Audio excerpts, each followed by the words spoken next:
বাইতে বিরিয়ানি হন বানায় খাইয়া যাবো এইরকম দাম না না।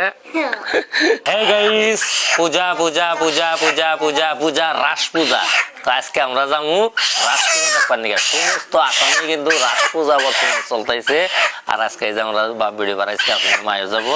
আর এই রাস পূজা বিরিয়ানির এরকম দাম দিকে কি করে জানেন, বাইতে বিরিয়ানি হন বানায় খাইয়া যাবো। বন্ধুরা বয়লারটা কি করে রাইত করে আনছি, ওদারা জান নাকি রাস পূজা দেখবার নিকে হারাহারি বয়লারটা টান দেওয়ার ফাইরা ফুইরা কুইডা কাইডা দিলাম।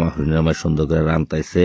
আর এদিকে আঙ্গমা সুন্দর করে বিরিয়ানি বানাইতেছে না, কারণ এই বিরিয়ানি ভালো করে বানা হারে না। আঙ্গমা রুটি বানাইতেছে, তো রুটি দা মাংস দা ঠিকছে খাইয়া নগরপাড়া আই ফেললাম রাস পূজা দেখবার নিকে। আর এটাই হয়েছে নগরপাড়া রাস পূজার মন্দির, আর সবে নেই পূজা পাঠ করে।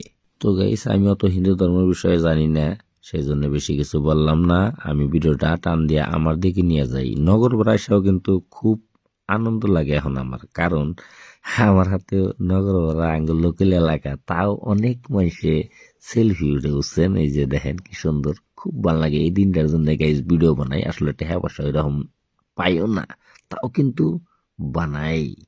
তো সবাই ভালোবাসা দিবেন, এই হিসাবে আমারে সবাই একবারে নিয়ে যাবেন। আর একটা সুখবর আছে, দেখার ভিডিওতে আপনি করে কমু আমার জন্য খুবই একটা সুখবর গাইস।